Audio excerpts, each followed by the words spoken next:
ಸ್ನೇಹಿತರೆ ನಮಸ್ಕಾರ. ನಮ್ಮ ಉತ್ತರ ಕನ್ನಡದವ್ರು ಯಾರಾದರೂ ಈ ವಿಡಿಯೋನ ನೋಡ್ತಿದ್ರೆ ದಯವಿಟ್ಟು ಸ್ಕಿಪ್ ಮಾಡಬೇಡಿ. ಸಂಬಂಧಪಟ್ಟ MLA ಹಾಗೆ ಅಧಿಕಾರಿಗಳಿಗೆ ದಯವಿಟ್ಟು ಇದರಲ್ಲಿ ಟ್ಯಾಗ್ ಮಾಡಿ. ಎಂತ ಅಂತ ಹೇಳಿದ್ರೆ, ನಮ್ಮ ರಾಜ್ಯದ ಪ್ರಸಿದ್ಧ ಅತಿ ದೊಡ್ಡ ಜಾತ್ರೆ ಅಂತ ಹೇಳಿದ್ರೆ ಅದು ಶಿರ್ಸಿ ಮಾರಿಕಾಂಬಾ ದೇವಿ ಜಾತ್ರೆ. ಈ ಟೈಮಲ್ಲಿ ಹುಬ್ಬಳ್ಳಿ ಹಾಗೆ ಶಿರ್ಸಿ ರೋಡ್ ಮಳೆ ಬಂದು ಸಂಪೂರ್ಣವಾಗಿ ವಾಹನಗಳು ಓಡಾಡದೇ ಇರುವಂಥ ಪರಿಸ್ಥಿತಿಗೆ ಬಂದು ನಿಂತಿದೆ.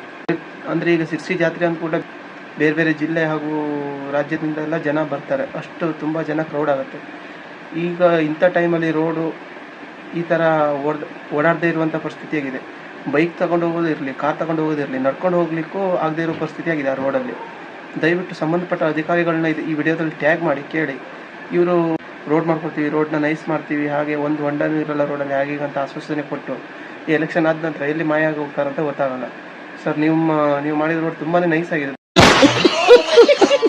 ದಯವಿಟ್ಟು ಸ್ವಲ್ಪ ಅದನ್ನು ಜನರು ಓಡಾಡೋ ಥರ, ಸ್ವಲ್ಪ ವಾಹನ ತಿರುಗಾಡೋ ಥರ ಮಾಡಿಕೊಡಿ. ಇಲ್ಲಿ ಕೆಳಗಡೆ ಬಂದು ಕಮೆಂಟ್ ಹಾಕ್ಬೇಡಿ. ಇವಾಗ ಮಳೆ ಬರ್ತಿತ್ತು ಅಂತ ಯಾರಿಗೂ ಗೊತ್ತಿರಲಿಲ್ಲ, ಈ ಟೈಮಲ್ಲಿ ಮಳೆ ಬರ್ತಿತ್ತು ಅಂತ ಯಾರಿಗೆ ಕನಸು ಬಿದ್ದಿತ್ತು ಅಂತೆಲ್ಲ.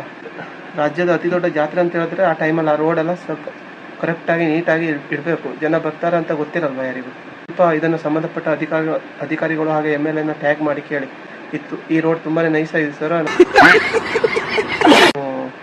ಎಷ್ಟೊತ್ತಿಗೆ ಇಷ್ಟು ವರ್ಷನೇ ತಗೊಂಡಿದ್ದಾರಂತೆ, ಮತ್ತೊಂದು 5-6 ವರ್ಷ ತಗೊಂಡು ಮುಗಿಸುವಂತೆ ಅಂತೇಳಿ ಟ್ಯಾಗ್ ಮಾಡಿ ಹೇಳಿ. ಧನ್ಯವಾದಗಳು ವಿಡಿಯೋ ನೋಡಿದ್ದಕ್ಕೆ.